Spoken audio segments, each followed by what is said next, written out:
In this video, we will study constant pressure process in a closed system.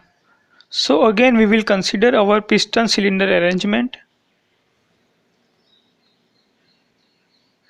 and we will assume our system is ideal gas. So let us define a boundary.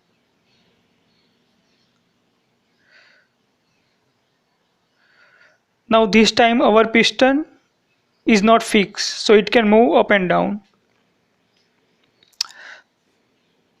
So here pressure is constant. Throughout the process, pressure will remain constant.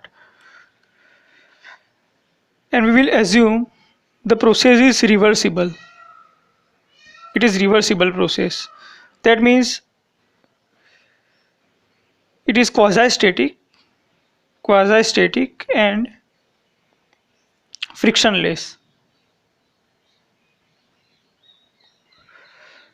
So we don't have friction between piston and cylinder, and also irreversibilities of the system is not present. That means there is no friction between molecules and there isn't any vortex inside the fluid.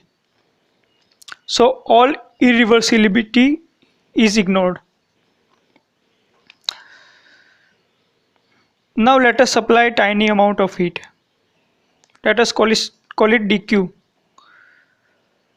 So of course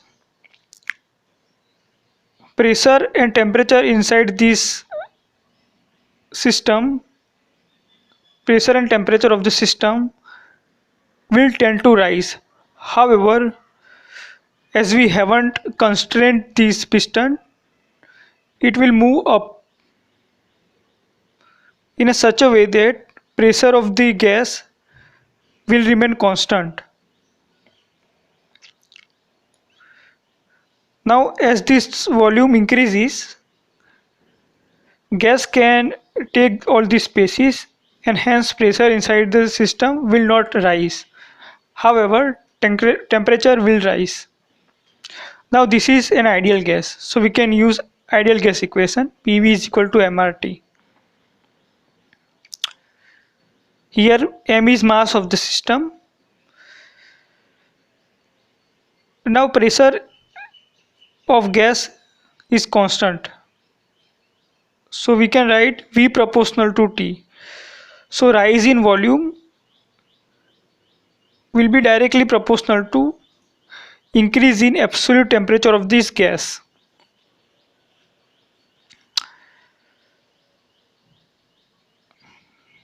Now let us say we supply Q amount of heat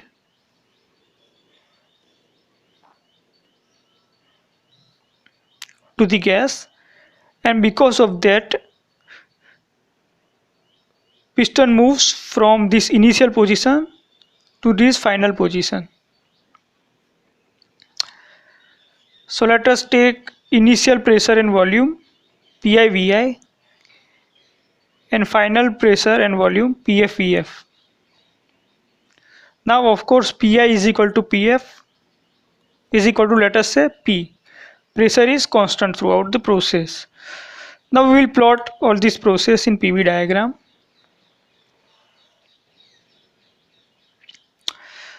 Now remember that we have assumed that process is reversible. That means it is quasi-static. So we are supplying heat to the system by tiny amount. So these are the initial stages of piston. So these are the intermediate stages of piston. And so by going through these intermediate stages, piston has reached to this final state. So this is our PV diagram for the system. So initial pressure is Pi, initial volume is Vi. So following this constant pressure process,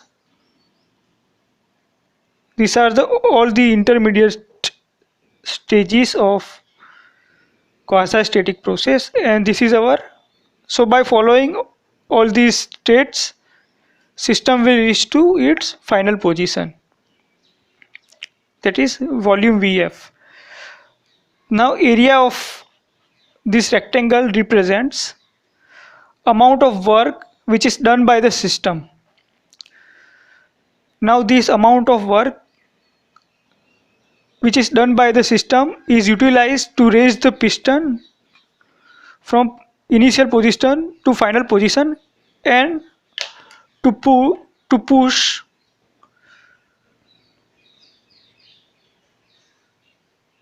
this environmental gas outside the piston.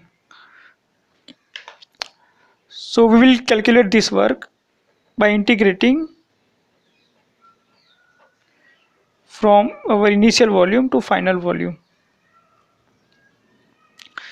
Now pressure of the gas remains constant. So we can take P outside the integration, and if we integrate you will get Vf minus Vi. So this is the amount of work which is done by the system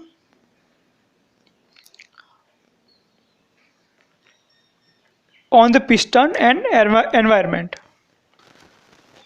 Now we already know our input, the amount of heat that is supplied to the system, and now we will use first law of thermodynamics to find temperature rise inside the system.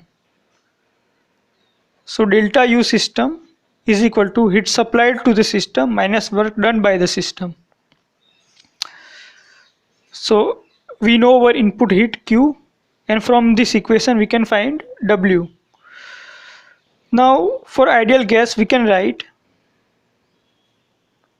mCv dt. CV is specific heat at constant volume for this ideal gas. So we can write mCv dt is equal to Q minus W. So dt is equal to Q minus W upon mCv. So from this equation we can find rise in temperature, that is final temperature minus initial temperature. Now we know initial temperature, that is our initial condition. So using this equation we can find final temperature of the gas. So in short we can analyze this process from this diagram. Let us say we supply Q amount of heat to the system. Now system utilize W amount of heat to push the environment and to raise the piston, and some amount of heat is stored in the system which increases the temperature of the system.